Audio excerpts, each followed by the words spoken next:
Okay, this is not an unusual situation to find, but let's just talk about teamwork now. Based on this conversation, how effective of a team do we have? When I say team, the whole organization. How effective is it based on this conversation? It's disconnected. Something needs to happen, okay? The question is, who's going to take ownership? And this is often the most difficult thing in these communication problems, because the reason somebody doesn't take ownership is because they have in the back of their head, not my job.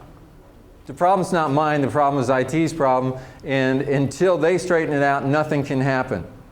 Sorry, I don't buy that. Because you may not be able to fix it completely. Mick Jagger said, you can't always get what you want. But if you try sometime, you will find you get what you need. My experience is, in any situation like this, you become the squeaky wheel. In spite of the fact that the squeaky wheel sometimes is not getting the grease, you still, if you're not making the problem, if you're not working on some kind of a solution, if you're not reaching out beyond your normal sphere of influence, nothing ever happens. Normal sphere of influence, that's the people that you work with every day. That's not the IT department. Can you have any influence on the IT department is the question. Yes. I believe the answer is yes. Maybe not to the degree that you want, but to the degree that everyone in this room exercises as much influence as you can in a positive way to bring positive changes in some of these IT issues, I believe you can bring about some changes that aren't happening now.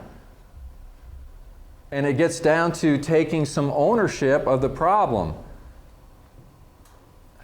If it's not that big of a problem, then forget about it.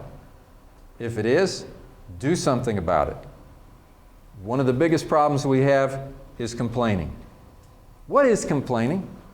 What is it? Communicating the issue. Not taking any action. Yeah, there's a problem. I don't like the problem, so I talk about the problem. But I have no intention of solving the problem. Because either I don't believe I can, or I'm just not willing to do what it takes to have an impact on it.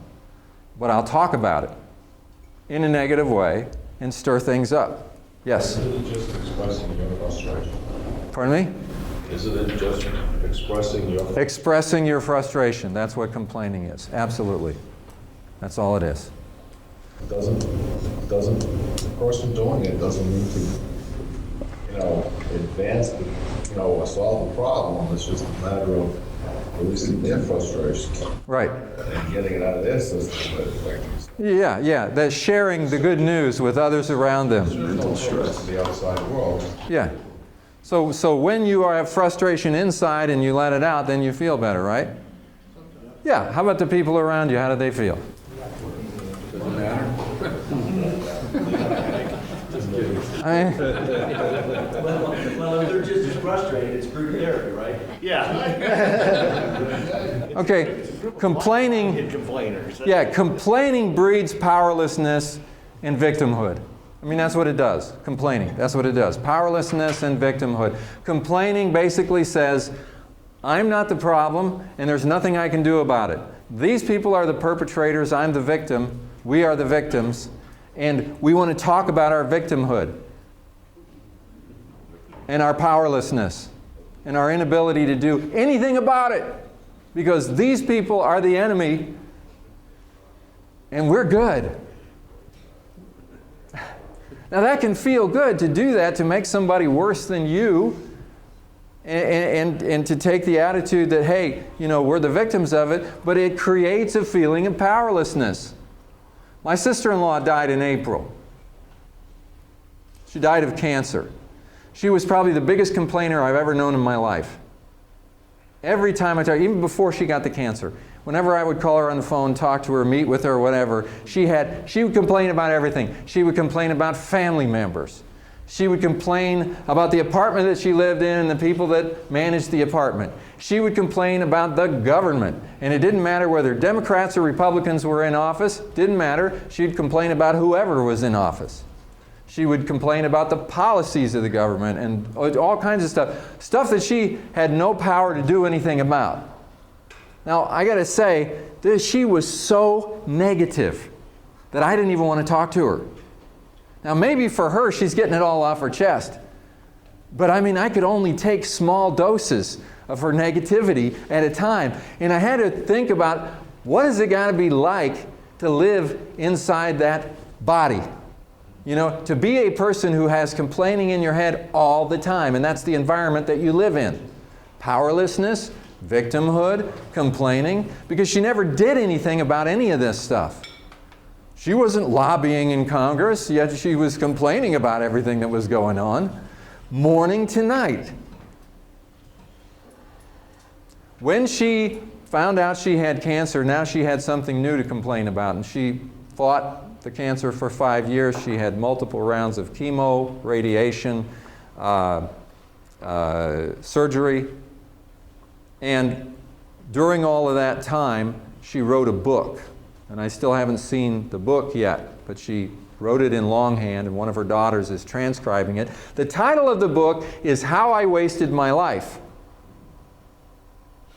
Now, when I heard the title of the book, I thought, wow, if I write a book about my life before I die, I hope that's not the title of my book. How I Wasted My Life. And my wife was having a conversation with her and talking about it, and she was, you get cancer, you realize you're towards the end, you start reflecting on your life.